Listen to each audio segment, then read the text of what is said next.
I've said for a long time that parents of child superstars are often very weird or just downright evil. And today I'm going to show you a man that's a combination of both, but Professor Utonium accidentally added an extra ingredient to the concoction, chemical cringe, and created the worst dad in TikTok and YouTube history, Monty Lopez. I made a whole video about this guy a month ago. He's the dad of Addison Rae, one of the biggest TikTok stars in the world, and he has used his daughter like a goddamn piggy bank that he taps into for clout. This guy lives vicariously through his daughter's success, and he has thrown away his entire family in order to ride on the fart fumes of her fame. So, Monty Lopez has been going to like TikToker parties, even without Addison Rae being there, just going solo and hitting on some of the TikTok stars there, as well as even handing out roses to some of them. He'll FaceTime 19-year-olds at like 3 a.m. sometimes, and it's just become a very well-known thing that Monty Lopez is a fucking creep. And he's doubled down on this. He cheated on his wife. He had a mistress who was less than half his age. He's 46 years old, but I think he has the brain of a 16-year-old boy.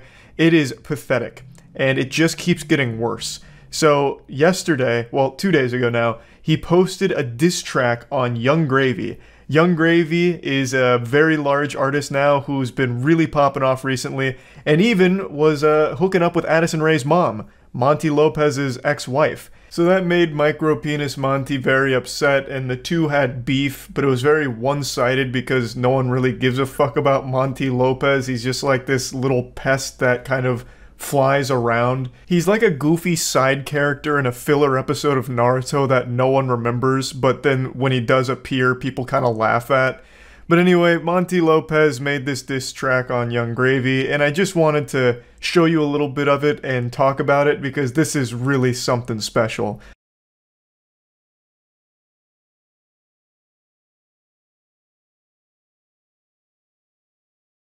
I bet you've never seen Windows Movie Maker intros that beautiful. This guy unironically just started his music video with the Star Wars opening text crawl. That's wild.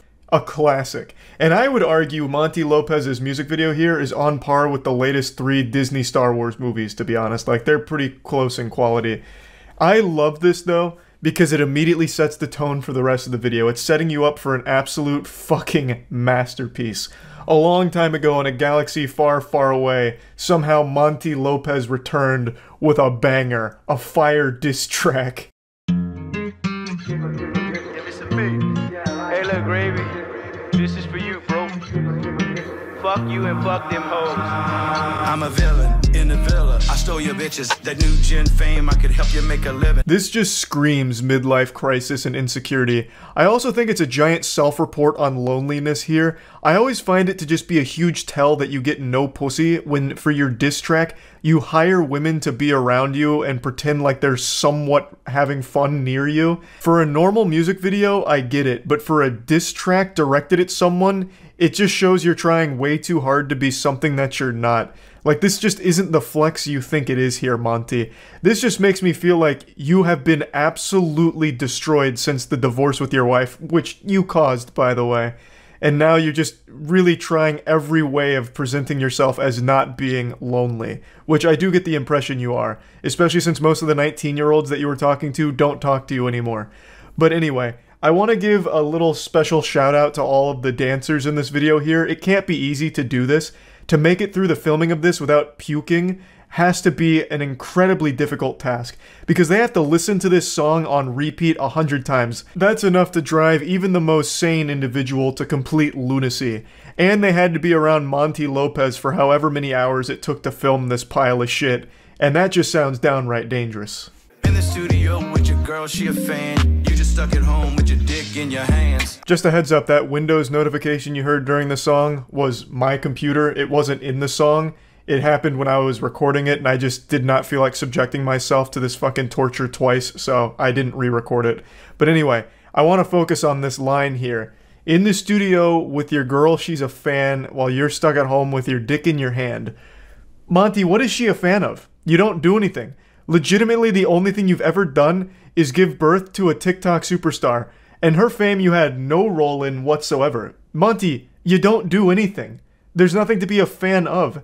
unless he just happens to be into 46-year-old washed up losers. The delusion here is just crazy. I feel like this song was ghostwritten for him. I don't think Monty even has the ability to have produced lines even this amateurish. And I feel like the ghostwriter didn't know who it was for because this line just doesn't work. There is no such thing as a Monty Lopez fan. You genuinely, and I'm not even just trying to be mean, you don't do anything. All of your TikToks are you just like standing there. Like you don't even dance half the time. You actually do nothing. You exist. Step into the ring and put your head on a swivel. I make you girls' ass go jiggle, jiggle. Jiggle, jiggle, jiggle. Yeah, I like jiggle, jiggle, jiggle. I done made your girls' ass go jiggle, jiggle.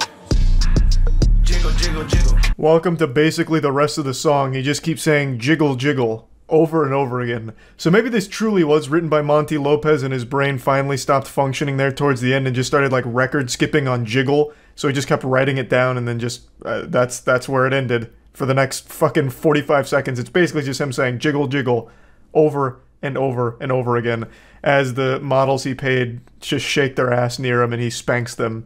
And I bet that wasn't even in their contract. That was probably Monty Lopez method acting, you know, just improvising. There was probably like a no touching clause which he violated and needed to pay them like quadruple to make up for after the filming. But yeah, I just wanted to share this because it's yet another really sad endeavor from Monty. I feel so fucking bad for his family. Having to see shit like this from their dad, or Sherry having to see this from her ex-husband, like, goddamn, that is gotta be miserable. But yeah, anyway, just that's about it. So yeah. For a long time I've mentioned that parents of famous children, whether it be child actors or TikTok stars, YouTubers, whatever, are usually just some of the worst parents on the planet. Just straight up awful. You just hear time and time again about how these parents lead their kids down destructive paths in order to capitalize on their fame.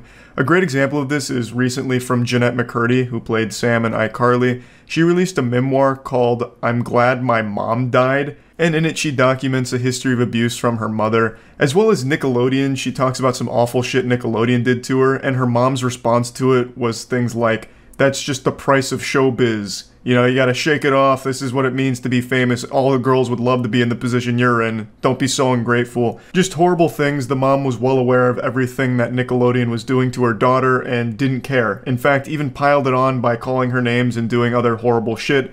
So she just sounds like Shao Kahn. And I know a lot of people were upset with the title of the book. It's kind of aggressive. I'm Glad My Mom Died. Not exactly a Dr. Seuss book title.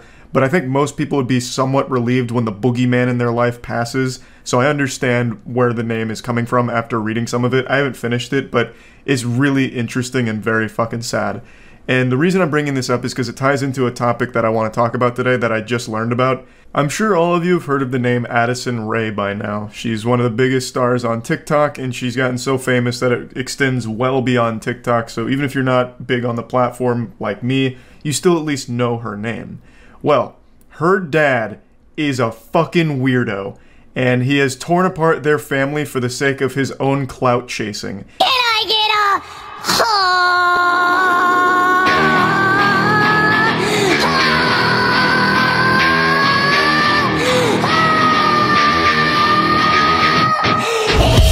That's someone's father. That's a 46-year-old man posting some fine, distilled, twice folded over, double caked up cringe on Maine. This is Addison Rae's dad. And he, of course, did what every other TikTok parent does. He made his own account. He has like 5.4 million followers. And he threw away his entire family in order to try and make money off of his daughter's name and become famous himself. But not only that, he used his pseudo-celebrity status of being the parent of a famous person to allegedly flirt with 19 and 20-year-olds. He even was having a 5-month affair here with a girl that's less than half his age. He allegedly cheated on his wife multiple times and they eventually got a divorce. He also has 2 other sons, which I can't imagine how awful this situation must be for the whole family, but them in particular, since they're still super young and obviously in tune with social media, they're seeing all of the unhinged, wild shit their father's doing, and it has to be soul-crushing.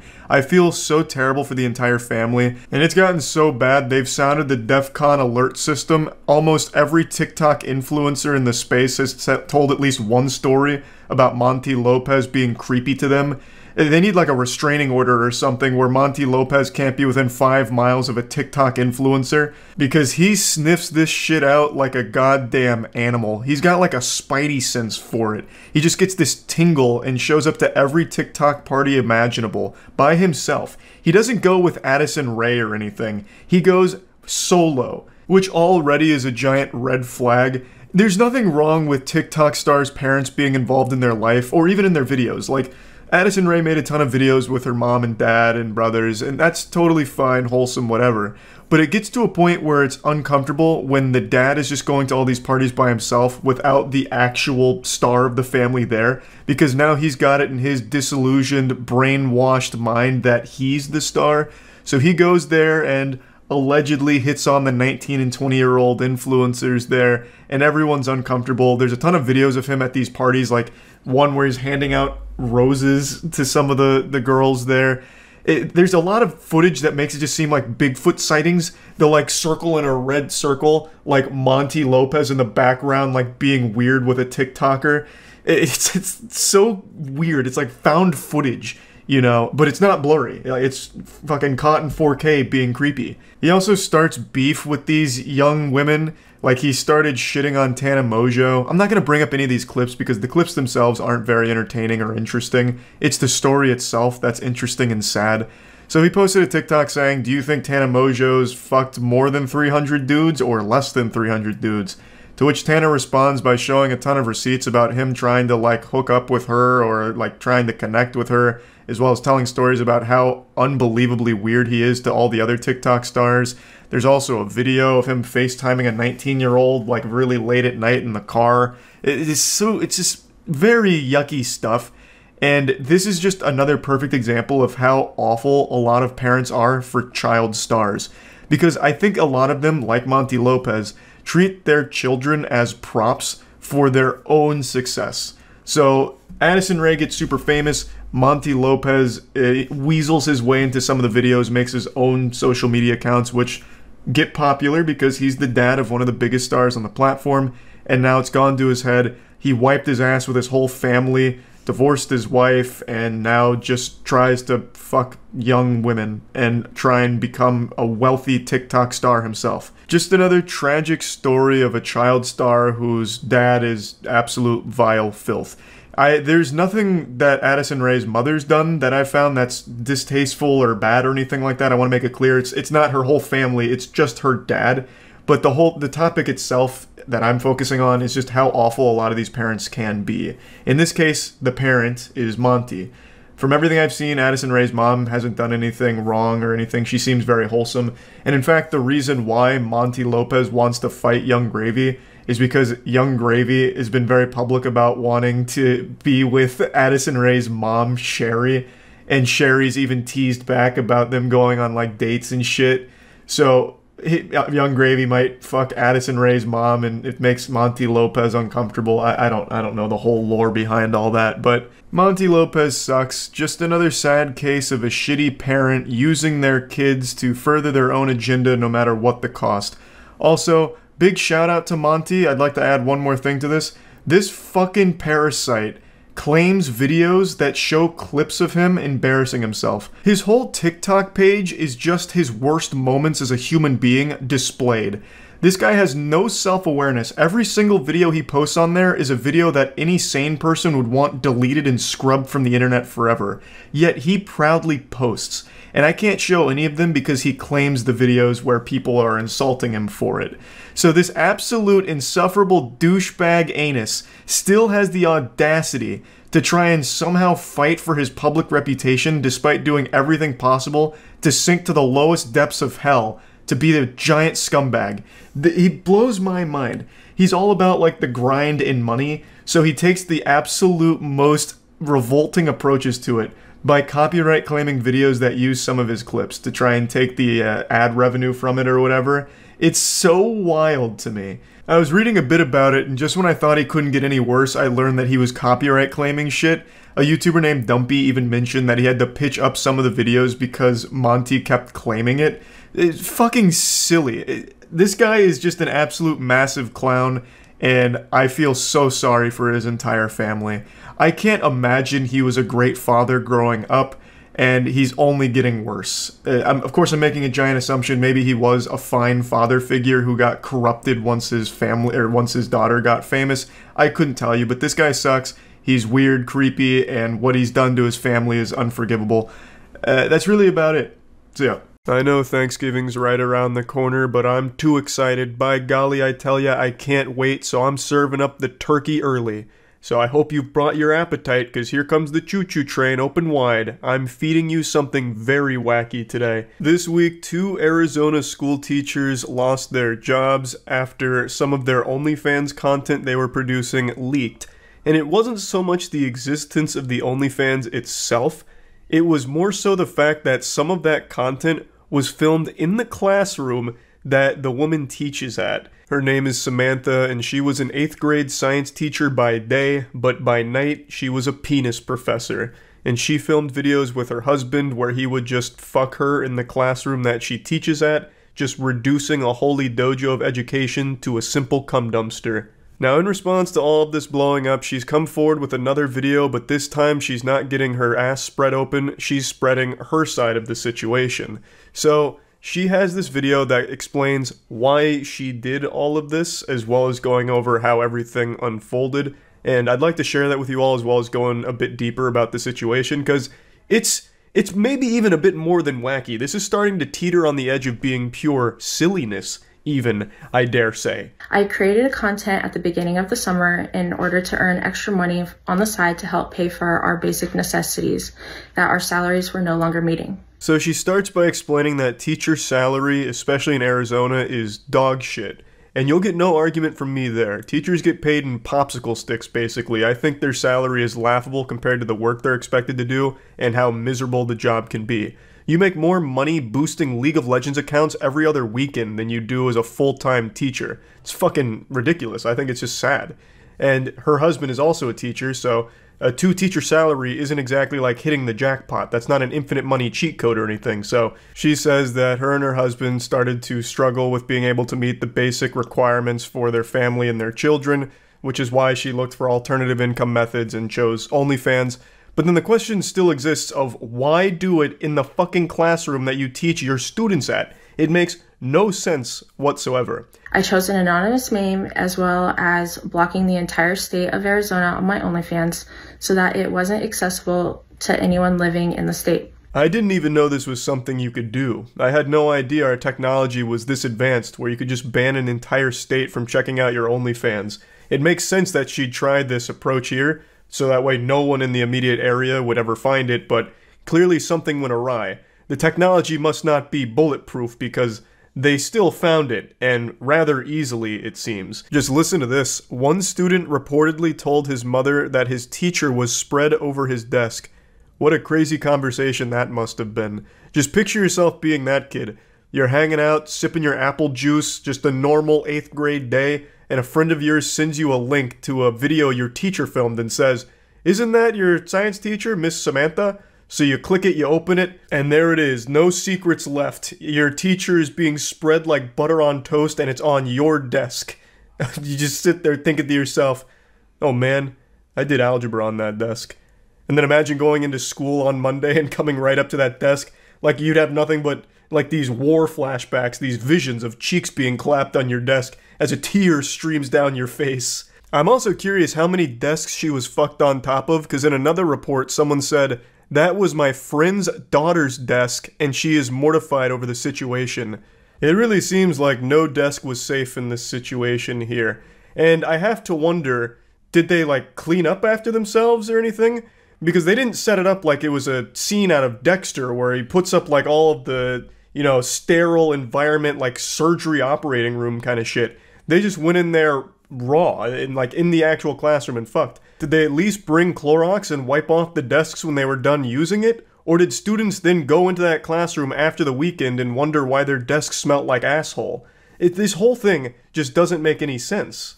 But you know what does make sense? How great my G Fuel flavor is. Divine Peach. Anyone that's tried it has had their lives improved for the better, I have no doubt about that. And now I'm happy to report that the cans are here and they're a GNC exclusive right now for stores. So if you want to find your closest GNC, there's a link in the description for that to pick up a can of Divine Peach. Now I've mentioned this on stream, but I'd like to mention it here as well. The caffeine content on my flavor is 140 milligrams as opposed to the standard 300 milligrams for other cans. And I'm really happy about that because that's the caffeine that I prefer.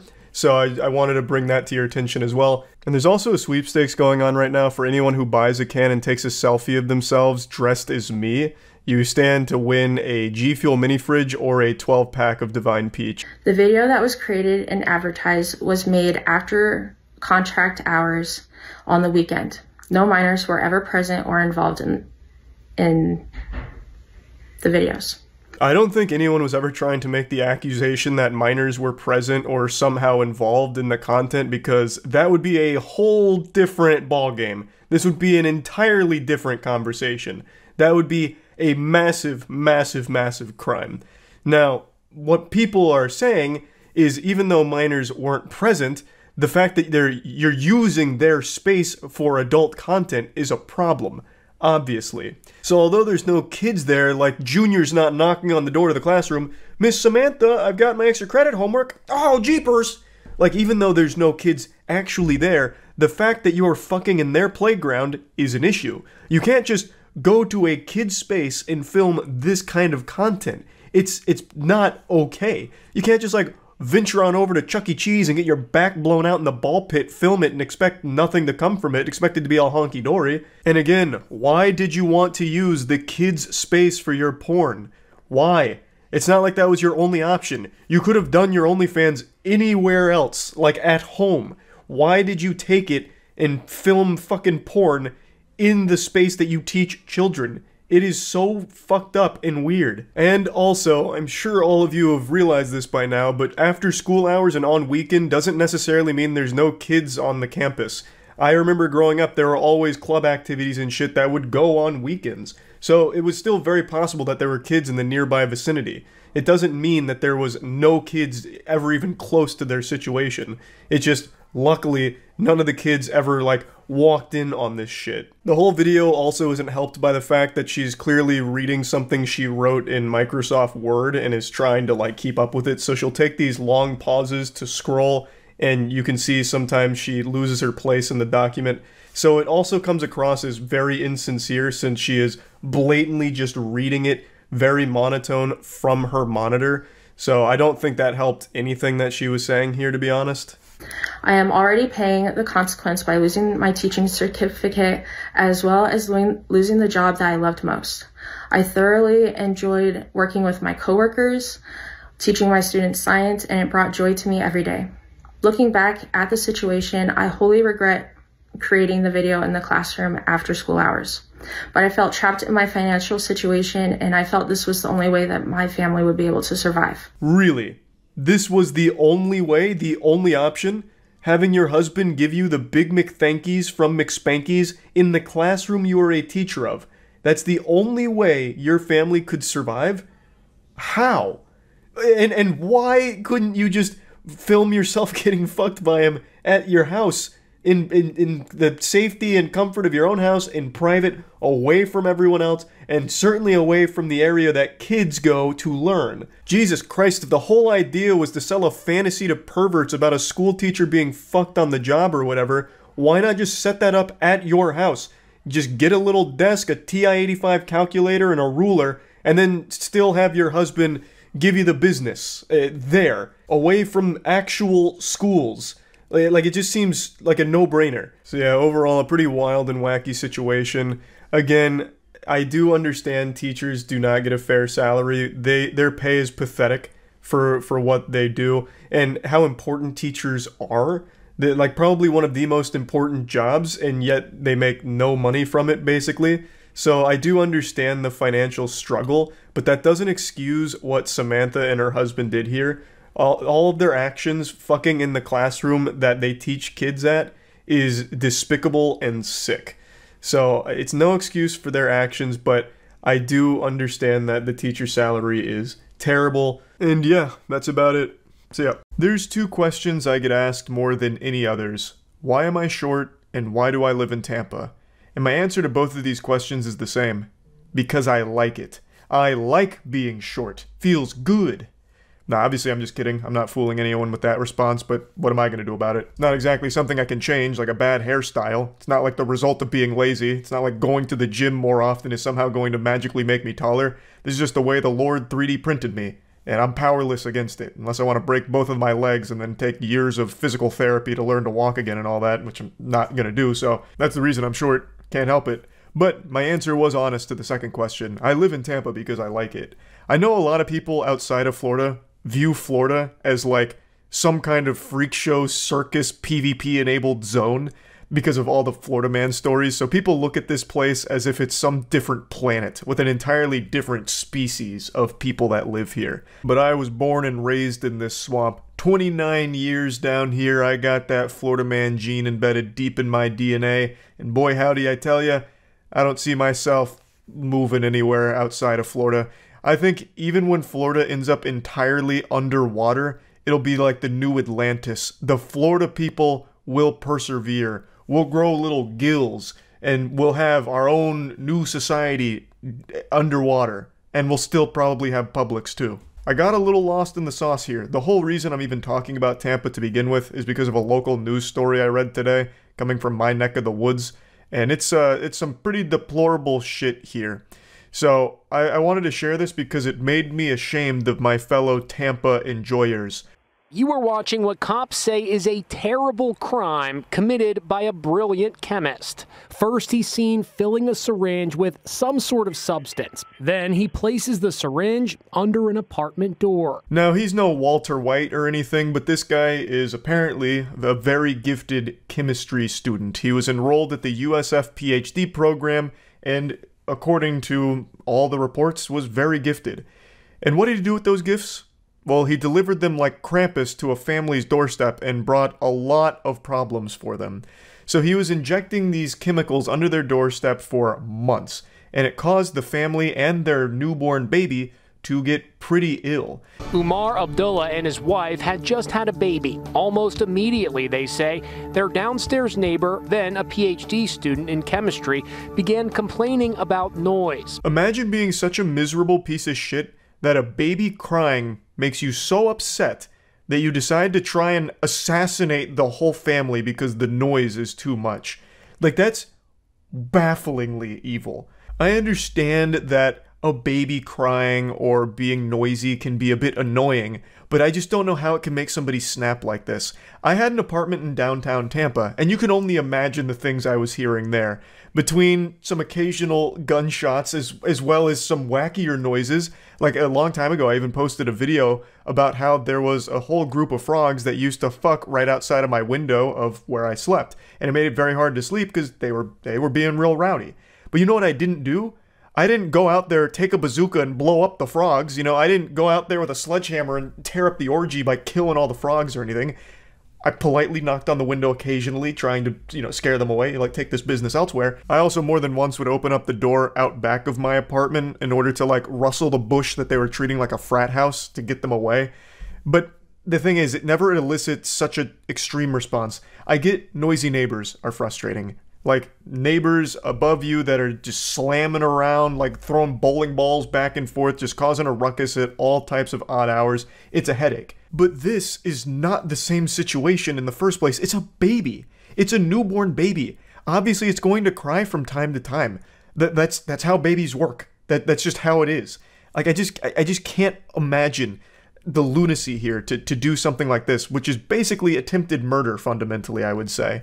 It's just fucking crazy. That's him skulking outside the apartment in Tampa. After my daughter was born, right after we came back from hospital, he started complaining. Then the family began smelling chemicals pervading the apartment. everyone, including the baby, started getting sick. Psychopath energy just rolls up so casually, like this is just routine. Another walk in the park. No, business as usual. Gets the syringe out and then just blasts it under the door. I'm also a little surprised nobody else saw him do this. I guess I don't know how many residents there are in the area, but like he walks around with the vial and syringe out, and no one really stopped to question that around the premises, that is. Or I guess maybe it's possible, since we only see him at the top of the stairs, he brought it out right before the camera catches him. But yeah, just very nonchalant about what is basically attempted murder. Became overwhelming, and that's when the new dad decided to install a hidden camera. At first, the surveillance video caught just a glimpse of the suspect. The next day, when the camera was repositioned, this happened, and the terrifying truth came out. Initial toxicology reports from police say the substance being pumped into their apartment consists of 2 strong opioids, methadone and hydrocodone. Now, to further explain, the family was aware of the chemical odor that was permeating through their residence, and they tried everything to get rid of it. They checked all the pipes, everything. Eventually, the landlord even replaced their water heater, thinking that that could have been a culprit, maybe something gone awry, malfunctioning in the water heater, leading to that smell. But the smell never went away, and they kept getting sick. The husband noted vomiting. It was just not a good set of circumstances. And that smell that smelled smelly just kept coming back. So eventually, the husband got a hidden camera that he could set up outside in a plant, just in case it could help lead to some kind of clues on where this smell was coming from. And that's when they learned who the villain was behind the smell. It was their neighbor that is still seemingly upset that a baby cries. Nobody tell him that he was also once a cringe baby that was making crying noises too, because he'd lose his goddamn mind on it, I guess. He's still upset about it, so then he turned to biological warfare. The suspect is identified as Xiuming Li, who got his PhD in chemistry at the University of South Florida. Abdullah says he got his family out of the house and then immediately called police. Li was arrested and charged with multiple counts, including possession of a controlled substance and aggravated stalking. This is a situation that, had this not been ultimately caught, could have resulted in someone dying. It's scary to think that something as simple as your newborn baby crying was almost a death sentence for this family, or their child at the very least, because it's a newborn. It's not exactly the best things to be inhaling, hydrocodone and methadone. Now, I'm not exactly the most familiar with these substances, as shocking as that is to hear, but it certainly sounds pretty dangerous to me. So I'm happy the family got to the bottom of it. Hopefully there's no lasting side effects from this whole ordeal on them. Hopefully everything's just smooth sailing from here. And yeah, this is just upsetting for all of Tampa. This isn't what we're about down here. Tampa is a place known for many great things, like bath salts and good neighbors, and this guy was not a good neighbor. So yeah, I just wanted to go over this a little bit just because I saw it. It's in Tampa. It's super weird. Anytime there's a Tampa-related crime, it feels personal for me as a resident of Tampa. It feels like, how could you? We're better than this, damn it. You're giving Tampa a bad name. Like, I just feel disappointed. Like, just genuinely disappointed. I've recently been on a streak of sharing good news with all of you. Positive, silly, or wholesome things. But just like my wrist when I was 15 playing in a wiffle ball game, it's time to break it. I have to share this story here. The streak is coming to an end. How many of you know the name Christopher Schultz? I imagine not that many of you, unless maybe you see him in the comments section on Pornhub or something. He is a deplorable degenerate, worst dad of the year.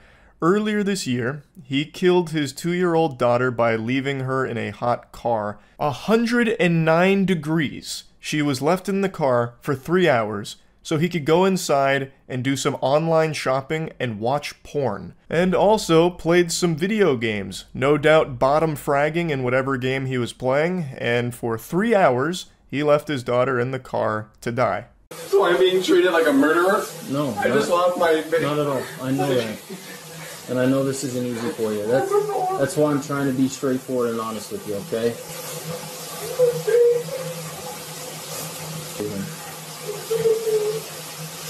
Not the most convincing performance with these crocodile tears he tried to squeak out. His eyes couldn't really get moisturized at all there. So probably not the strongest performer in his high school thespian troupe, but he does look like the kind of guy who still talks about the high school glory days of being an offensive lineman in the state championship. This guy has a history of being a fucking mess and putting his kids in danger. My whole family, my whole family's gonna be ruined.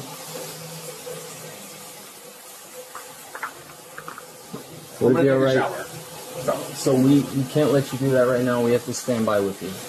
Okay? As soon as you can, we will let you know. You can stay in the room if you want, but I'm gonna talk. I know this isn't easy for you, but the quicker we get this done and finish up, the sooner you can be with your wife. Alright? I'm trying to rinse off so I can go to the hospital and be with my wife. We're not going to shower or anything right now. You need to stand by. He got over the death of his daughter very fast. Now he's focused on practicing good hygiene, probably for the first time in his life, because this dude is a complete fucking rotten slob. He has a history of being a drunk and also driving while intoxicated, allegedly. It's unknown if he was intoxicated during this moment here. There's no conclusive evidence of it, but just giving it the old eyeball test here, it seems like he is. Like, I'm sniffing it, and it smells like this guy is fucking hammered. Like, the way he can barely keep his eyes open, the way that he's kind of, like, unsteady on his feet, he kind of wobbles a little bit like Oswald Cobblepot. He, to me, seems intoxicated. But, of course, I'm not an expert. I didn't come over there and fucking breathalyze him or anything. I'm just telling you what my little peepers are looking at here with the evidence, and that's my impression. He actually looks like a caricature of an alcoholic you'd find in a cartoon. Like he'd be a regular at the Family Guy's Drunken Clam. I don't understand why. Okay, so we just need to stand by. And I'm standing by. Why can't I take a shower while you stand by? What is... It's not necessary right now. Okay. I'm not going to stand here and watch you shower. There'll be time for that, but it's not right now, okay? Now, this happened earlier this year, and his charges have been upgraded to first-degree murder. And the reason for that is, he claimed that he left his daughter in the car because she was sleeping and he didn't want to wake her. But it turns out he has a history of irresponsible and dangerous behavior towards his children, including previously leaving them in cars.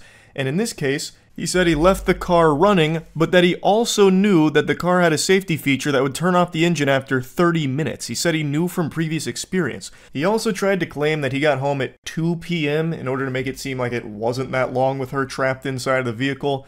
But surveillance camera footage confirms he got home at 12:53 p.m., so the girl was in the car for 3 hours. It wasn't until his wife got home at 4 p.m. that her unconscious body was recovered. So his weaselly, slimy little story doesn't work, and he openly admits that he knew the car would turn off.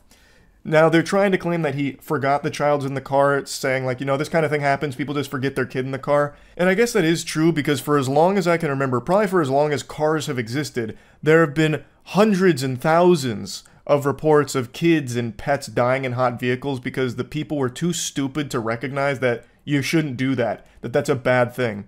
So yeah, I know that is correct. People do forget their kid in the car sometimes, but that's not a good excuse. That's for the most dangerously moronic of society, and I don't think that that somehow should, you know, be okay. Like, oh, they made a boo-boo, what a mistake, a whoops-a-daisy moment. We can't throw them in jail for that. Yes, you should. That is too stupid to be allowed in society. You are a danger to the people around you for being such a fucking idiot. Like, I think that is not a good defense at all.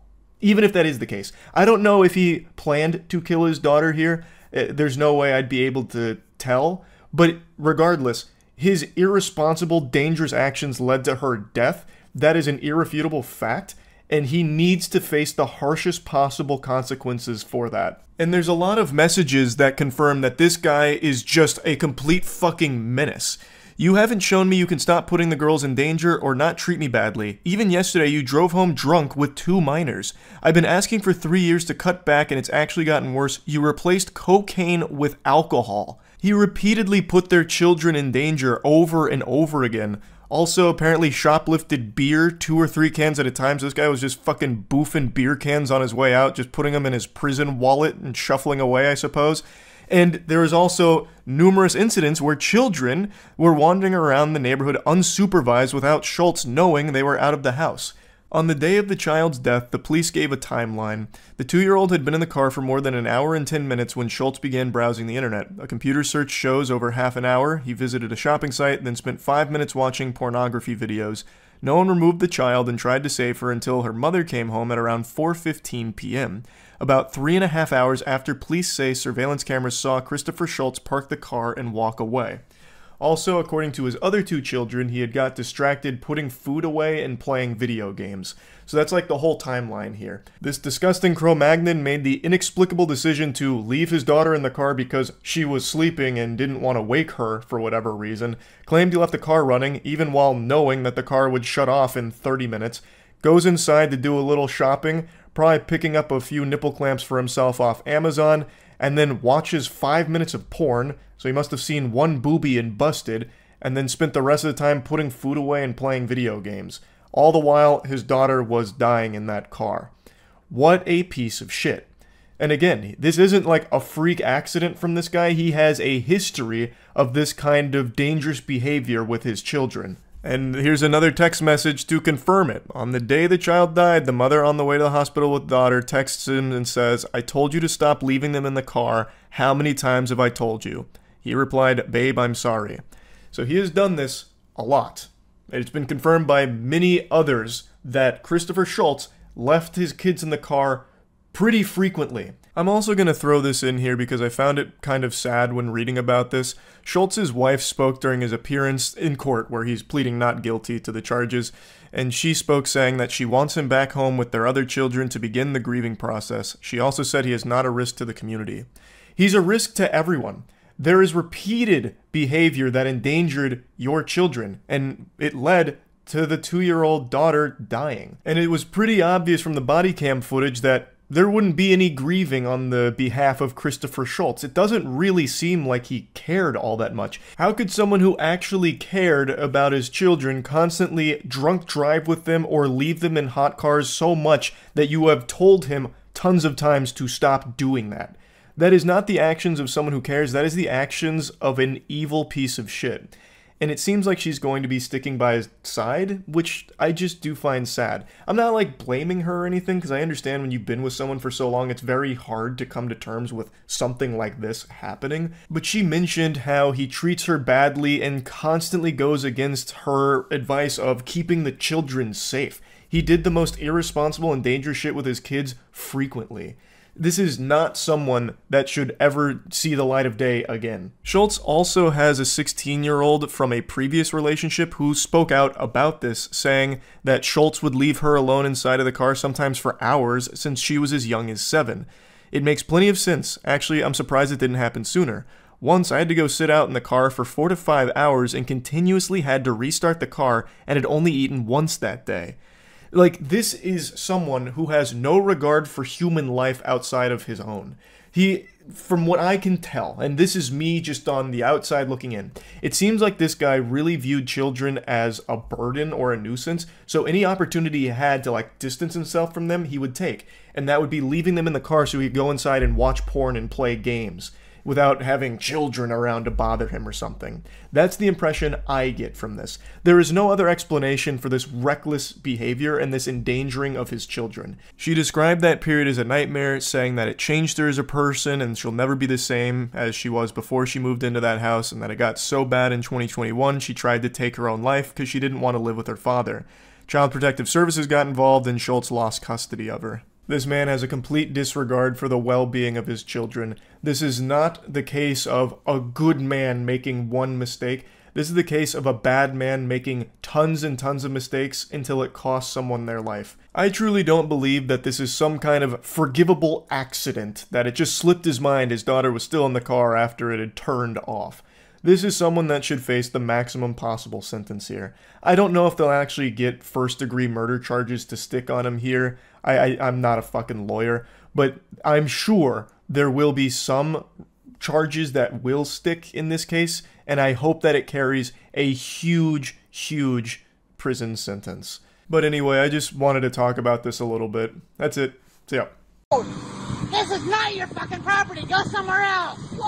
Fuck you. Go mind your own business. No. This one is a classic, though. What's wrong? Do you? You're a fucking whore. You like to steal. You stick your nose in everybody's fucking business. This is goddamn alley property, bitch. No, it's not. She's, have your name on it. she sounds like Gilbert Gottfried if he smoked more. Where's your fucking name on this alley property, bitch? Yours. This is anybody that wants to pick it. Yes, it is. She sounds like a guy on Xbox Live using one of those voice vocoders to troll people. Oh, these fucking places. They don't answer their fucking doors. Did you ever ask my mom? This isn't hers. Yes, it is. What the hell? Just let her have your rhubarb, you selfish harpy. I'm videotaping. Yeah, she does kind of sound like a mean lunch lady. No, you can't have chickens. Go sit down. No ketchup. This doesn't bother you a bit. You got all that order. What does she want the rhubarb for? Is it for, like, her witch's cauldron? Just rhubarb. I've never even seen rhubarb. Are they coming? No, but call him. Don't call me sweetheart, honey bun. What are you, fucking lazy? Get out of my business. Honey bun. Stop poking the sleeping bear! She's not even in her final form.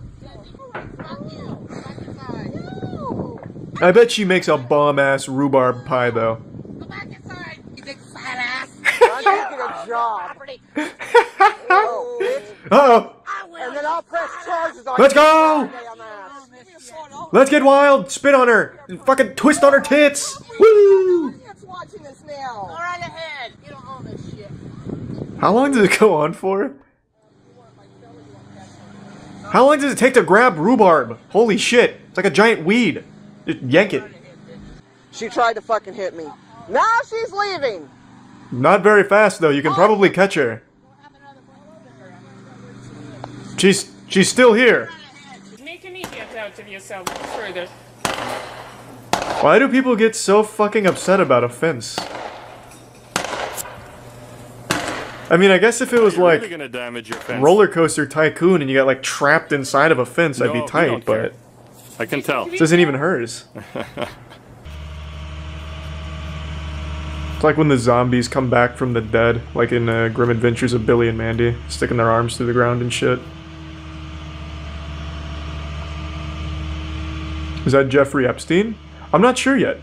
Could be anyone right now. Oh, here we go. Let's get it. This is some Addams Family shit. It's none of your fucking business what I'm doing. A baby's gotta do what a baby's gotta do. Well, I told you before. Couple catches neighbor in the attic. He was waiting for the creep show. Well, I mean, where else are you gonna get these kind of good seats, am I right? How creepy is this? A surveillance camera catches a man crawling around an attic. Down below, this family... I wonder what they thought the noise was. Their baby Reagan in an historic home like squirrels or something? The row house next door. This turns out it's their fucking weird neighbor. 69-year-old Robert Havrilla. He's very reclusive. He keeps to himself. Last month, Jerome was in bed when he heard noises in the attic. I knew that somebody was... He just falls through. He says he noticed a light shining through a pipe. Then I saw the light right through there. What the fuck? Surveillance camera in his attic. That's him right there. A day later, what is that movie? Was his neighbor carrying a power drill. Hold on, what the fuck is that movie? It's called 34 Cameras, I think. It's a dog shit movie I watched one time a long time ago on Netflix.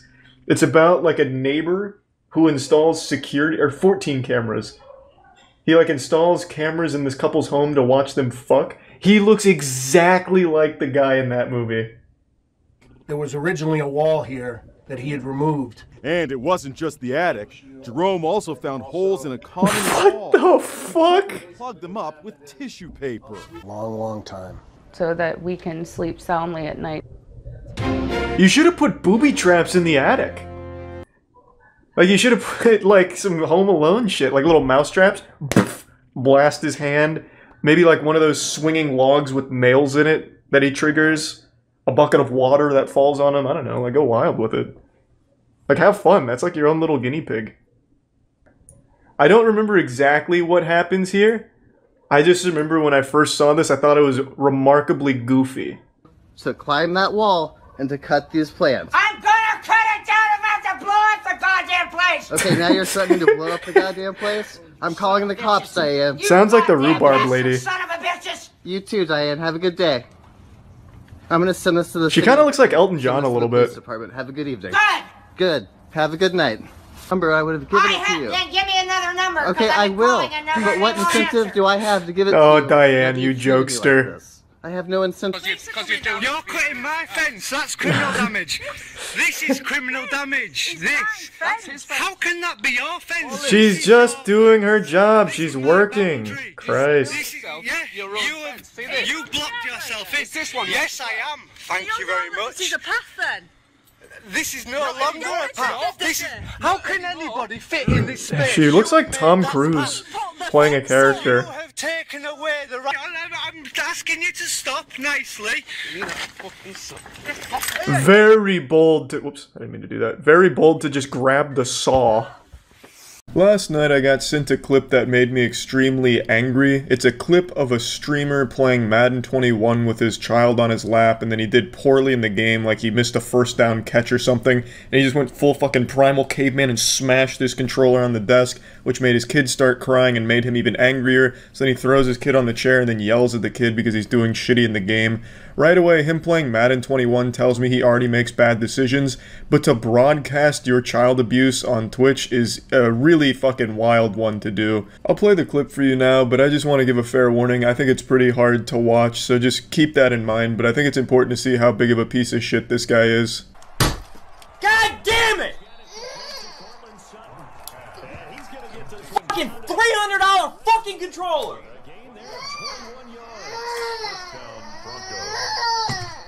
Yo, can I fucking press pause? Just sit right here. Stop. I gotta go, yo. I'm about to fucking lose it, yo. Shut the fuck up! No, your computer isn't lagging, nor is the video itself. This pathetic worm just streams using a dial-up connection that he's probably stealing, so the frame rate's dog shit, and he has a $300 controller apparently, but a 30-cent internet connection and webcam. The webcam looks like you're trying to watch censored hentai. It's so fucking pixelated. But hey, that's just his style, baby. Child abuse in 360p. Really sad shit all around. Like I said, I think it's pretty hard to watch. Now, he didn't, like, throw the child, like, he didn't go in there and, like, slam dunk the kid into the chair or anything, or spike it like a football in Madden. But to aggressively throw the child down and then scream in his face is nothing shy of horrible parenting and genuine child abuse, I think. I think most people would agree with that, except for a couple of really battle-hardened Twitter users with their furry porn avatars and anime profile pics saying that it's not child abuse and they went through similar things and loved their parents and it made them stronger, and that you're just a bunch of pussies these days if you can't take your parents yelling at you in your face because they got very sad and salty at a fucking sports video game. I think it's definitely child abuse. 100% in my opinion. Like, I think there's really no argument there. I feel extremely sorry for the child. The father is a worthless hemorrhoid going into this full fucking meltdown mode and tantrum over just doing poorly in a sports video game is just the highest level of pitiful I could imagine. I don't remember exactly what his wording was, but in his little Twitch slogan, the little sentence or paragraph under the stream to let you know about the streamer, he said something like, "Being a loving father and supreme turbo gaming ultimate gamer warrior is my mission in life." I'd definitely say that is a complete mission failure. I don't know what it is about sports games. There must be some kind of curse on the genre. It just brings out the demon in people. It's fucking pathetic shit though. The good news is he's been banned from Twitch and he's like deleted all his social media and shit. I don't know if this is true, but apparently his wife actually kicked him out because of this, so that's good that she's taking action to protect the child from him. Because if he's gonna melt down like this over something as trivial as a Madden game against the fucking computer, he's not even playing a real person, he's playing the fucking AI and going into this like nuclear explosion meltdown of anger. He's not safe to be around. Again, I don't know if that's true or just some kind of Twitter fan fiction, but what is true is fucking sports gamers are a different kind of salty in their game. It reminds me of the plot of Kingsman when Valentine put the chips in the phones that make people mindlessly kill each other to get the world's population down. I feel like Valentine could have done the same thing by just making everyone play Madden. They would have been at each other's throats and the world would have been in chaos. But yeah, anyway, this clip just made me really upset and I wanted to just kind of talk about it a little bit and let people know that it's not okay. I don't know why there's like kind of a decently sized portion of people on Twitter arguing that what he did is perfectly justified and the kid may have had it coming coming because the kid impeded his ability to play the game properly. Like, it's crazy. Twitter is the most wild fucking place I've ever seen in my entire goddamn life. There are other people arguing like, you can't say he's a bad father, you're only seeing a 40-second clip. He could be one of the world's best fathers who just had a slip-up. You stupid shit stain. This isn't a slip-up. A slip-up was when you accidentally say damn or shit around a child. Not, oh, my controller died. Time to go scream in the face of a baby. That's not a fucking slip-up. It makes you a psychopath and a terrible father. You can absolutely say, this man is a horrible father based on this clip and this clip alone. This is abuse. It's not just a mistake. He is abusive, and he broadcast it. I can absolutely say that with a high degree of confidence because it is right fucking there. I don't know why people are victim blaming an actual baby. It's so Twitter-like. I mean, it's so in line with Twitter, it's impressive. No matter how dumb the fucking take you can think of is, you will find it on Twitter and find people that wholeheartedly believe it. Twitter is just, it's crazy. What a crazy cesspool of degenerate scum. Fucking nuts. A mistake. Oh no, don't get mad at this father, he just made a mistake in a heated gamer moment. So fucking stupid. What's next? Gonna start excusing people for beating their wives? Ah, he lost his Madden game. It only makes sense that he went and put his hands on his wife. It's Twitter, just, there's no end to how low they'll stoop with the dumbest fucking takes imaginable. But yeah, anyway, I just wanted to talk about this because it was really, really frustrating. It made me extremely mad to see. And I do hope the story with the wife kicking him out of the house is true. And really happy to see the quick action Twitch took in banning him, so that's also very good. And yeah, really, that's about it. See ya. There's no better way of starting your morning quite like a nice bowl of spaghetti and an extremely goofy story about a Miami teacher showing a 4th grade class a horror movie about Winnie the Pooh basically being a cannibal. It's an extremely weird story I can't wait to dive into. So apparently he showed them this movie by accident. I don't know how you make that kind of mistake, considering the movie's title is Blood and Honey. Like, I don't know what he thought that meant. Like, maybe, you know, Blood of Christ. Maybe he thought it was very religious. I have no clue. But even when he played the film and the kids were asking him to turn it off, he refused to. So it doesn't really sound like an accident to me. This sounds like some kind of weird, nefarious prank. Like, I don't know if this is an Impractical Jokers situation where he had someone in his ear telling him that he had to play the entire movie to the classroom. I have no clue. But this is a movie I actually made an entire video on because of how shitty it is. So I can promise you, even if this wasn't played for a 4th grade class, anyone this movie is played for will be begging you to turn it off. I was almost begging the movie theater to turn it off when I was in there watching it. It is trash. Before students from the Academy of Innovative Education were let out of class, this mother let out her frustration. I feel completely abandoned by the school. And Michelle Diaz reached out to CBS News Miami. She said her 4th grader twins were distraught because of a movie their math teacher played for students on Monday, October 2nd. I don't know what math lesson this was supposed to teach. Winnie the Pooh plus blood and gore equals scared children. Even if he didn't play the horror movie, I feel like, why would you even play Winnie the Pooh for a math class? What's that going to really do? Just seems like he didn't feel like teaching that day, and he just happened to have Winnie the Pooh Blood and Honey on a DVD in his backpack, and he was like, alright, we'll let it rip. 20 to 30 minutes to a movie called Winnie the Pooh, Honey and Blood. We need to go! This is the trailer of the film. It's rated NR, meaning not rated. The premise? 2 bloodthirsty murderers, one of them wearing Winnie the Pooh mask, terrorize a group of young university women. Now I've got to call into question the journalistic integrity here, because that's not what the movie's about. It's not 2 men wearing masks, it's Winnie the Pooh and Piglet. It's supposed to actually be them, so they got the plot synopsis a bit wrong here, but that's all water under the bridge. That's no big deal here. I love bad movies. I gobble that shit up more than Winnie the Pooh gobbles up honey. But this one was absolutely horrendous. And the kids got 20 to 30 minutes of it, according to the parent there. Which means they got quite a bit of gore and titties. So one of the first scenes, well, it's not one of the first scenes, but an earlier scene in the film, Winnie the Pooh is hunting down a woman. And after he catches her, he rips her shirt off and her titties start flopping around like they just got hit by NVIDIA jiggle physics. And he goes, "Ooga." He doesn't make that noise, but he like stares at him like really wide-eyed because he's looking at breasts, and then he throws her in a wood chipper. All of that's very early in the film, meaning that 4th grade classroom saw all of that in their fucking math class. He didn't stop the movie, even though there were kids that were like, hey, just stop the movie, we don't want to watch this and whatever. How was that movie picked? So he said that the children picked it. It's not them to decide what they want to watch. It's up to the professor to like look at the content. Yeah, to me that seems like a load of fish paste. I'm calling dirty barnacles on that. I don't think the kids chose Winnie the Pooh Blood and Honey, but let's assume, suspend disbelief for a second, that they did. Why would it even be an option here? And when they were asking him to turn it off, why wouldn't you just turn it off?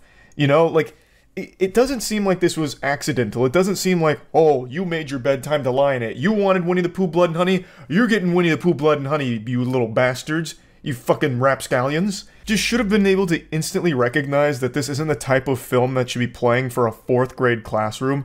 I remember that there was like celebration days in middle school where you'd have like a pizza party and a movie. This would be the worst pizza party ever. I'm just chowing down on a triple cheese pizza and I'm watching Piglet bisect a woman with a battle axe and I'm begging the teacher to please turn it off, but they're just doing this to me. Nope. Like, what the fuck? You're gonna sit there and watch it. It's part of the curriculum. This is math in action in the real world. It's like, come on, man, just turn the fucking film off. They clearly didn't know what they were getting into when they allegedly chose this movie. Oh, I want a different professor for them. So you want him out? Yes. Did you address that to the school? Yes. And what did they say? That they were going to handle it internally like they always do, that they're very careful. I can understand not trusting this professor going forward. This is a really weird thing to do. It's not like an honest mistake, because the movie pretty much immediately makes it clear that it's not for kids. It's pretty aggressive. So, like, not turning it off after that and then refusing to turn it off even when the students are telling you to, that is some diabolical behavior. Like, fucking peeling their eyes open to make sure they're watching Winnie the Pooh and Piglet murder people and eat them and whatever. That is weird. I don't know what kind of disciplinary action the school board's gonna take. Maybe refusing his access to DVD players or a VHS player or something. I have no idea. But I definitely get the parents not wanting their students to be in this person's class anymore. I saw this tweet kind of pop off in response to this story, and I just gotta share it with you because it gave me a hearty giggle. Mr. Smith sat at the head of the dim classroom, a bead of sweat running down his temple. Please stop, the children wailed. Emma passed out. We need to take her to the nurse. We can't stop, he thought. I can't stop. It's only a mistake if you admit it. We have to keep going. And besides, he pressed the volume up on the remote, drowning out the children's pleas as Piglet's chainsaw tore through a young woman's neck like wet tissue paper. Innocence ends. We all have to learn sometime. He was a teacher, and the children were there to learn. And the more I pondered this deep, profound narrative, the more I started to recognize that this may very well explain why he refused to turn it off. There's something that all human beings are innately born with, which is what I call the too far gone threshold, so fuck it. It's where you're too deep into something to admit that you've either made a mistake or too deep into something to back out now, so you have to see it through. We have all been there, where you just have to commit to something because you've already embarked on this journey for too long now. So I think in this case what may have happened is he starts the movie up truly innocent, not realizing that this is an inappropriate film for kids, but then it becomes quickly clear after the first murder, and maybe even after the first set of titties, that, you know, this is a problem. But he can't turn it off because then he admits a huge fault on his end, so maybe he just sat there like, shit, we've come this far. I can definitely think of a way of spinning this in like an educational manner.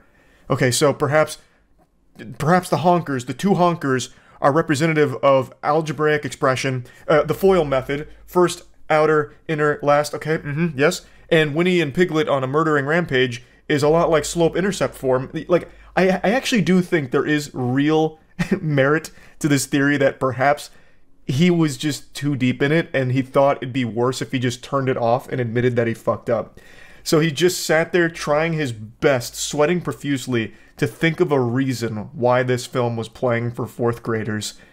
And ultimately, he couldn't come up with anything. The head of the school came forward with a statement as well, saying that they're also investigating and taking disciplinary measures here. I don't think they're letting the professor go, at least not from what I've seen about the story. It looks like they're looking at alternative methods, such as, like, don't ever play another movie in class ever again. But yeah, I just had to share this story with you all. I saw it first thing this morning, and man, what a fucking wacky one it was. That's about it. So yeah. Everyone seems to be constantly scrambling in a frenzy for social media interaction or views, and in the words of a great douchebag, attention is the most valuable currency. And right now, people are eating each other alive for it. Like, even just recently, we saw the Stanley Cup craze, where people were going feral, absolutely ballistic, like peeling flesh from bone to get their hands on a new limited edition Stanley Cup so they could go home and film a TikTok for it for a couple updoots and brownie points online to let people know that they're part of the cool trend. And as this has continued to be the focal point for our species, this internet attention, the pursuit of it has gotten really depraved. Over the last few years in particular, on YouTube specifically, we have seen so many people try some extremely dangerous things in order to stand out from the crowd, whether it's really dangerous or cruel pranks, people getting themselves shot for the sake of their content, or getting themselves even killed for the sake of trying to produce content that'll get a lot of eyes on it. Like, shit, it's in streams too. Half of Kick right now is just the most hateful garbage from people trying to be incendiary and get themselves beat up in a fight. Just like, watch me get my ass beat, episode 500 with Jack Doherty. And it's there because it's supposed to be shocking. And it's just an awful direction, but that's kind of the content pill society has taken recently. And that brings me to what I want to talk about today. My friends and I like to joke around with this concept, and sometimes we'll brainstorm some of the most degenerate video ideas imaginable. Ideas we'll never actually do. But sometimes we'll cook up something so foul that it becomes a really tasty treat to play around with as like an idea. So I wanted to take you into the kitchen today and show you this secret recipe for a particular formula that we thought was just entertainingly awful. This is perhaps one of the worst ideas we've ever had for a video, and I just have to share it because I do think about it from time to time.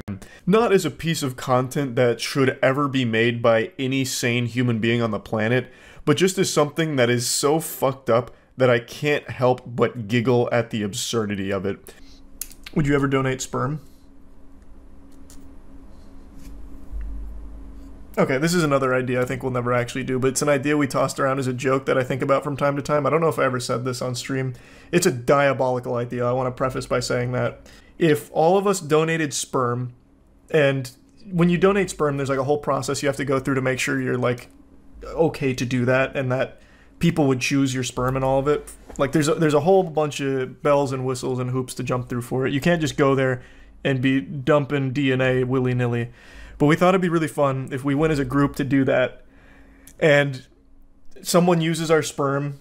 I think you get notified if it gets chosen, like if someone's using your load. And we would make a video checking in on the families that used our sperm in 18 years and see who had the most successful child. To see whose sperm was like the mightiest and produced the best offspring. But it's kind of a fucked up thing to do. But as a concept, it's like, that's kind of fire. Like, no, my kid's actually the best. Look at this. You know, he just graduated high school, straight A's, and he's got a scholarship to USC. It's like, damn, no, my kid's got a crippling heroin addiction. Shit, I'm out of the race. Darn. Like, conceptually, it's a banger. But morally, well, there's a lot of gray area to work with there. It'd be an 18-year-long content investment. And then you meet your child and you have to break the news to him like, look, bud, you were just content. I conceived you on this upload date for this purpose. Thank you for winning me the competition. The 23andMe would go crazy, though. Hey, that whole thing would go crazy. The winning child gets the ad revenue. Yeah. But just think about, you can make a whole slew of videos out of that. You can make like, you know how people do those time lapses of I took a picture of myself every day for 6 years or whatever? We do a time lapse of like our children from a distance. The parents keep us updated on their activity. And we have like after 18 years, this beautiful montage of our child growing up. And then we get to see who wins in the end.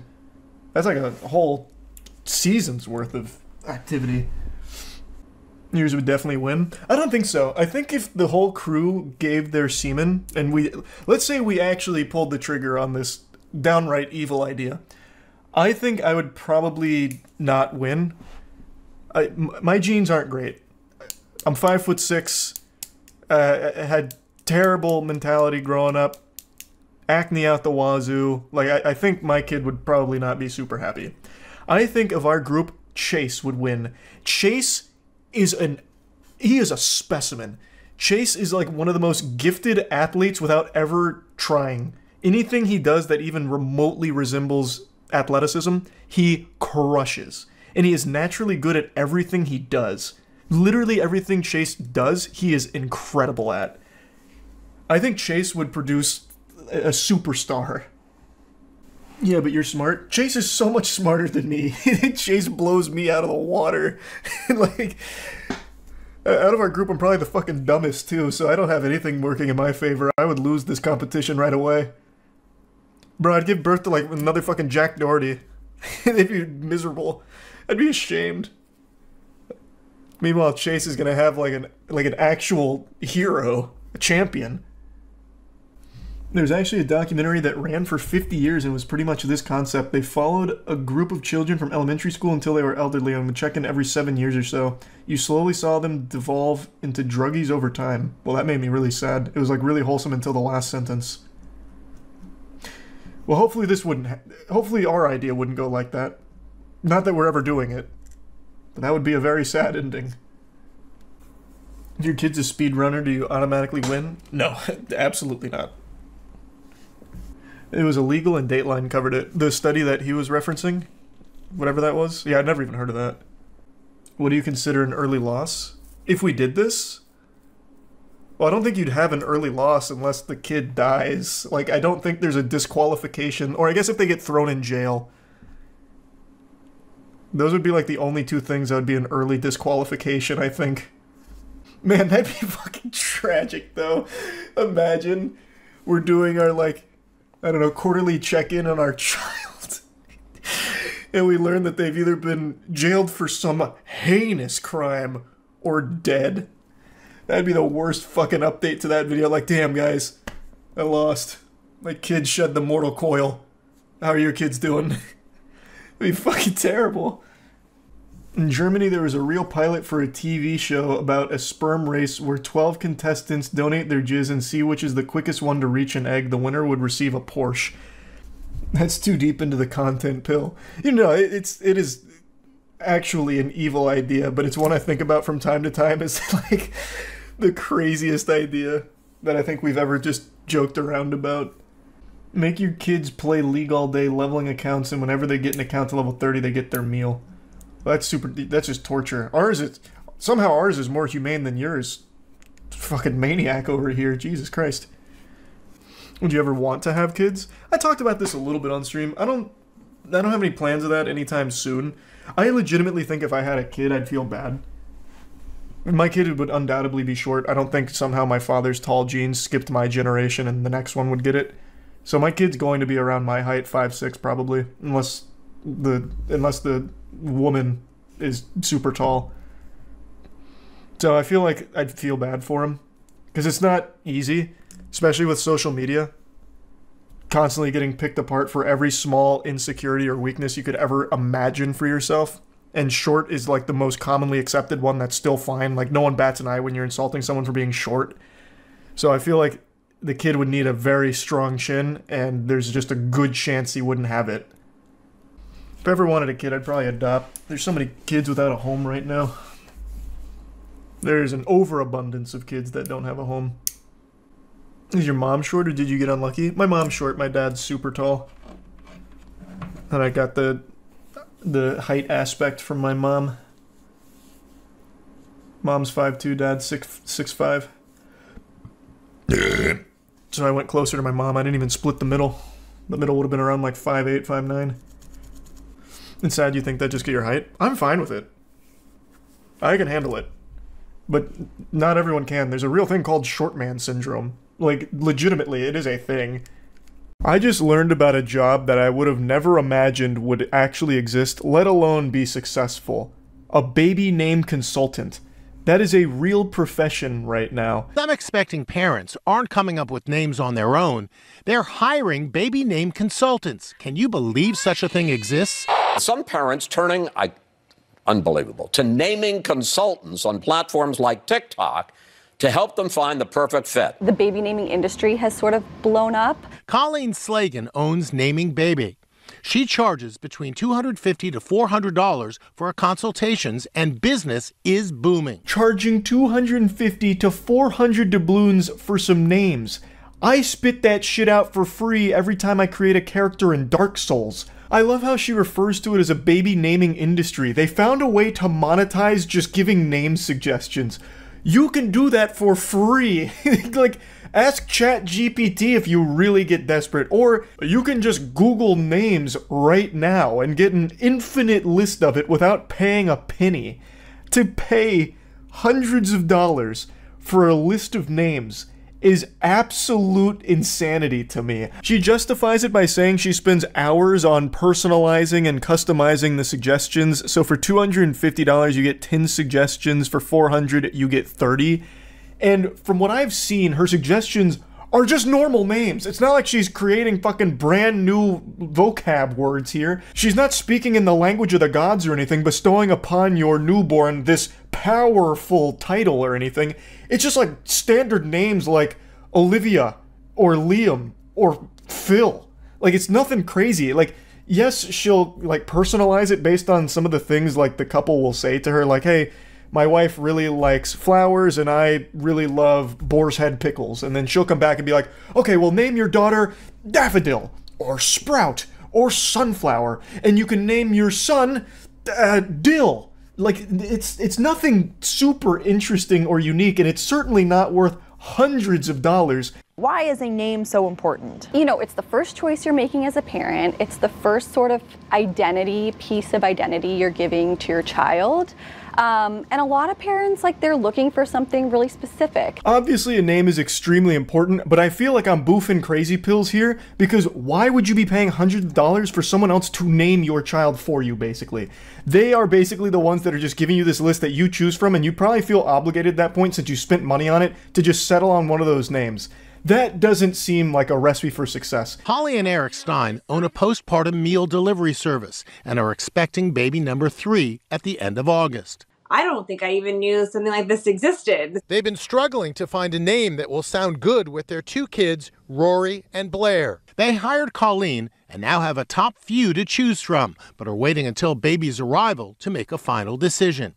It was obvious that she had put a lot of thought into this, and they all went with the vibe that we were looking for. At the end of the day, it's their money. They can throw it in the toilet however they want. I'm not going to break into their house and slap the dollar bills out of their hand before giving it to a baby naming consultant or anything. But to me, it just seems like a real symptom of how everything needs to be monetized, and that's becoming more and more normalized. How even something as simple as just name suggestions is all of a sudden a massive business at this point.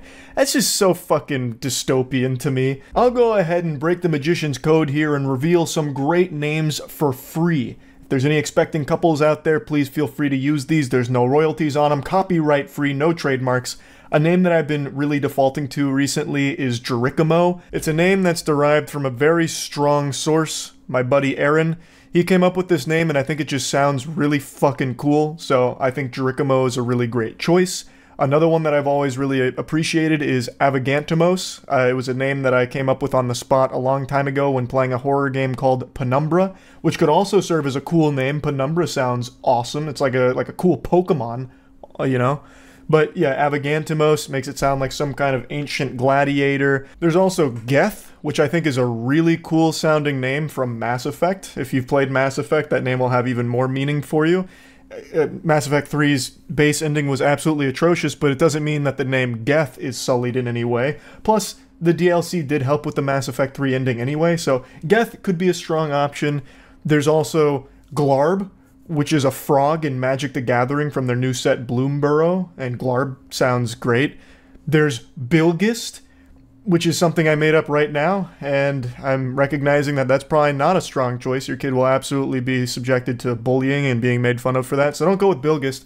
But all the other options I listed, those are cool, and I didn't charge you a penny for those. She provided examples on her website about how a consultation kind of goes, so after you fork over a few $100, this is kind of what you can expect. You'll send her a message kind of going over the situation, all of the lore. So in the example here, they explain that they're not loving any of the names they've brainstormed for baby number 2, the sequel. They have a daughter named Lola. There's a couple names they're considering, like Killian, Otto, Merrick, etc. And for the most part, they're not nickname people. They kind of want more uncommon names. That's basically the gist of it. Colleen then takes in all this information and starts computing. She gives her opinion on the names they're considering, as well as giving them her impression of their style. So she says their style feels very vintage, timeless, and ahead of the trends, and that she gets a guy in the beanie at the coffee shop, old soul kind of vibe. Which honestly almost sounds like an insult. Those sound like fighting words. I'm surprised an argument wouldn't break out in this example here. Like, what do you mean? That's not my vibe at all. But then she gives her perspective on the names that were vetoed. And all in all, it basically just kind of plays out like taking an old BuzzFeed quiz. Like, it doesn't really have anything super useful here. It's just her kind of just saying about the names and the impression she gets. Then she gives her name suggestions, and I'll go over a couple of them. So she said that the common denominator between all of their names is that they are uncommon. So she tried to keep that in mind and then came up with Jennings. I'll go ahead and take the liberty of vetoing that one on behalf of the couple. That feels like it's the polar fucking opposite of the vibe they were looking for. Jennings sounds like a butler. That sounds like someone Bruce Wayne would have hired for a minute if Alfred went on vacation. She then goes on to try and explain why she came up with that name and says that it feels related to Jameson but a little more unique and a little less preppy. Completely disagree. That sounds like one of the preppiest names you can have. She then says that she thinks Lola and Jennings both have the cool factor and make a great sibling set. Whatever that mumbo-jumbo means. Her next suggestion was Briggs or Brig. She then says that it's another surname that reminds her of Banks, but a little less Mighty Duck. It feels like a fresh take on Brooks, which is getting quite popular. I knew a kid growing up named Brig, Hard G, which I actually like better, though more likely to be mispronounced. Surnames that end in an S have a slightly preppy feel, but Briggs also brings a lot of Western feel to add a little grunge to that prep. I like how she says that names that end in an S have a slightly preppy feel, and her previous suggestion was a name that ended in S and said that it felt less preppy. So that feels like a bit of a contradiction there, but I'm not a professional baby namer. Maybe I'm just not familiar with the subtleties and the nuance of baby naming consultancy. The example ends with her giving a couple other names like Hugo and Remy and closing by saying, I hope that this baby name consultation has given you some food for thought and either helps you feel more sure of one of the names on your list or has given you some new ideas to consider. Happy naming. I'm guessing this is where the communication ends? Like this is where they ceased contact? I'm not really sure how this works, but I was looking up if you get a refund if you don't like any of the names that she suggests, or if you can request additional names for no extra charge if you just didn't like any of the first batch. And I can't find anything on that. I don't know if I'm just missing it on her website. It's kind of set up in a weird way. But just imagine paying $250 for 10 names and you don't like any of them. What a huge, colossal waste of cash right there.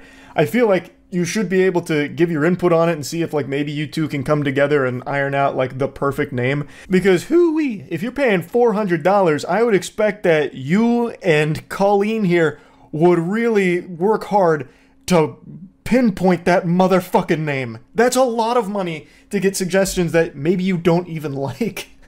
So I can't find any information on what happens if you don't like the names, but I still think that this job is such a weird one. This is something people do for free and should be free. You're just asking for naming suggestions. Why are you going to be charging hundreds of dollars for that? But anyway, just had to talk about this a bit. That's it. See ya. Perhaps you're in love with someone and you keep asking yourself if it's time to pop the question, the big one. Well, I don't have the answer to that. I'm not your dad, I'm not Cupid, but what I can tell you is if you are planning to propose, you need to do it in the most over-the-top fashion possible, otherwise your marriage is doomed for failure. She's not going to love you if you don't pull out all the bells and whistles for the most unhinged marriage proposals ever. So let me show you 3 of my favorites here so you can get inspired and get some good ideas to ensure that the 2 of you embark on a lifelong journey together joyously. A young woman and her boyfriend are shopping at a convenience store, but something's happening at the cash register. A surveillance camera captures this guy pulling a gun on the store clerk. As the couple go to pay, the clerk announces, I got robbed. Did you? Yeah. See, now this is the optimal environment for romance. You can just smell, feel love in the air, blossoming all around as a store clerk gets robbed while you and your girlfriend are shopping. Suddenly, the robber bursts back in and herds them all to the back of the store. You, that right there. The couple hunker down. You can hear the terror in the woman's voice as the bad guy focuses his attention on her. You have kids? How many kids? They real? It's my girlfriend. I didn't see a ring. Yeah, we're not married. The robber reaches ominously into his bag. You know what? What are you waiting for? He hands something to the boyfriend. Then this happens. Will you marry me? It just melts your heart, doesn't it? It's so caring. It wasn't a robbery at all. It was a ruse. He wasn't pulling out a gun to execute her. How silly was she to think that? He was pulling out a ring so that way her boyfriend could propose right then and there at the best time, ensuring she can't say no because she was probably fearing for her life. If she said no, who knows what might have popped off. Would have came in there with the goddamn bazooka and blown her to pieces or something. What a crazy unhinged idea. He fakes this robbery, and this is not like a skit or staged for like a viral YouTube video. This was a few years ago, and the woman was furious from what I recall. The guy even went back and did like a re-proposal, like a more normal one, as opposed to like a traumatic one. But like, just from the drawing board here, I don't know how this idea even gets off the ground. Like, I could almost understand it if it was in Gotham, where no matter where you propose, there's probably crime happening all around you, so you gotta make do with what you got there, because Batman might not be around. But, like, here, there's just no reason for it. It's not cute. It's not like a fond memory. Are you serious? And it starts to dawn on the petrified young woman what's really going on. The robbery is actually a crazy proposal of marriage. Is that yes? Everybody was in on it except for her. He looked kind of annoyed in the footage there that his girlfriend was still like crying and upset about it. Like he can't wrap his noodle around like she just went through something that was frightening. He almost looks like annoyed. Like, come on, are you fucking kidding me? You're embarrassing me. Come on, snap out of it. It's supposed to be a romantic proposal. You're ruining it. I spoke to the boyfriend who set it all up. What if a customer had walked in or an off-duty police officer and thought that this was real? This could have gone horribly wrong. We closed down the store. There was people outside. We waited for every customer to get out. We notified the police that this was going on. We had a prop gun. It wasn't a real gun. So, I mean, we tried to do it as safe as possible. How thoughtful. He calculated every possible variable for the fake robbery proposal. Now that's good stuff. And they say chivalry's dead. What did she do? Did she scream at you? She called me a bonehead. She said she's gonna, kill me, obviously joking. Ray Giuliano says he tried to make amends with a second, much more conventional proposal on a romantic bridge in Manhattan's Central Park. Boo! Boo! You stink. Lame. Normal proposal? Are you kidding me? What? No more fake robbery? He didn't even bother getting like a stunt helicopter pilot to swoop through and like angle the blades towards the bridge or something, and then like he saves her life at the last second into like a true combo of pulling out a ring to propose one more time? Like, come on, man. This is a huge step down from the robbery that you set up last time. She's gonna hate you for it. I'm gonna tell you right now, marriage ain't gonna last. The fake robbery was gold. Now, you don't have to like top his performance here with the fake robbery. I understand that's a bit of a tall order. Maybe you're just like a little hesitant and you're not certain she's going to say yes. Well, I know how you can guarantee she'll say yes is by being irresistible by showering with Cheeky soap. Go to usecheeky.com right now and get some of our soap.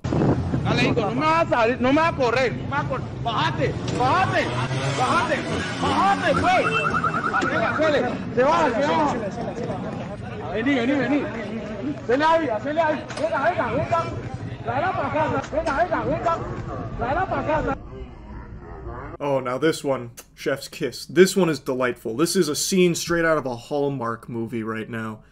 So, it's another fake robbery proposal. Clearly, got similar DNA to the last one we just looked at, but the difference here is, instead of it being a store, it's a carjacking, and they're also holding them at gunpoint briefly. So it's a little more extreme, but that only helps amplify the love, as we all know. When you're doing a proposal, the main thing you want is fear. That's the big emotion you're trying to get across, I think.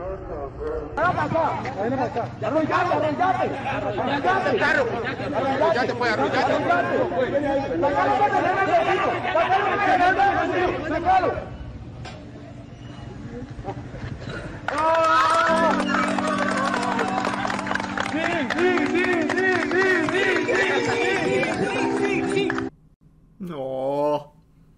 What a great start to the marriage. That just, oh, it gives you butterflies just watching that one. The tingles. Ooh, boy. Love is all around us. And all it takes is one good proposal, and it's something that's going to be unforgettable for all the right reasons like this. No doubt about that.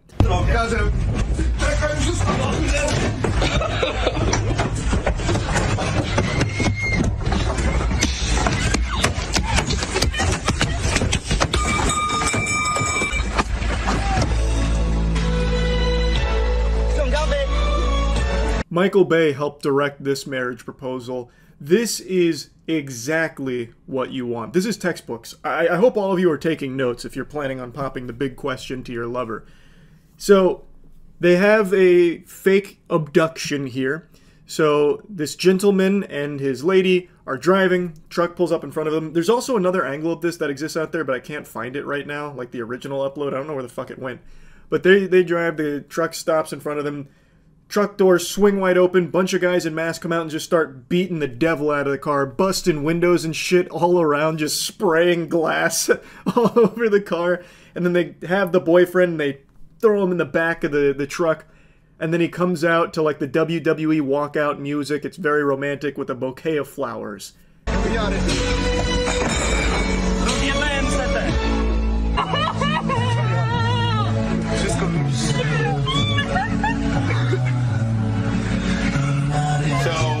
She was terrified. Yeah, horrible.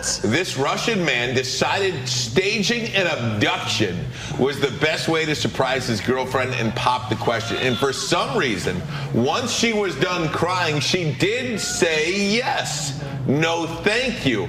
I would be laying haymakers on that guy. It's sad how some people can't appreciate true love when they see it unfolding right before their eyes.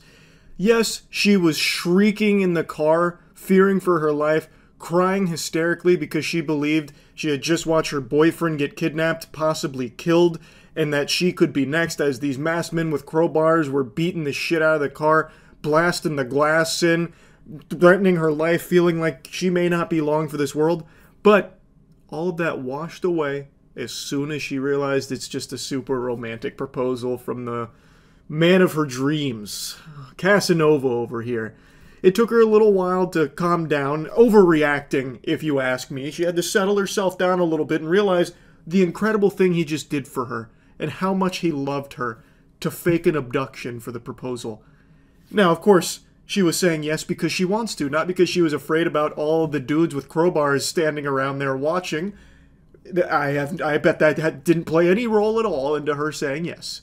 Anyway, though, I hope this helped give you a good idea on how to handle your proposal to your one true love. And, yeah, that's really about it. It's a beautiful thing, isn't it? These proposals. See ya.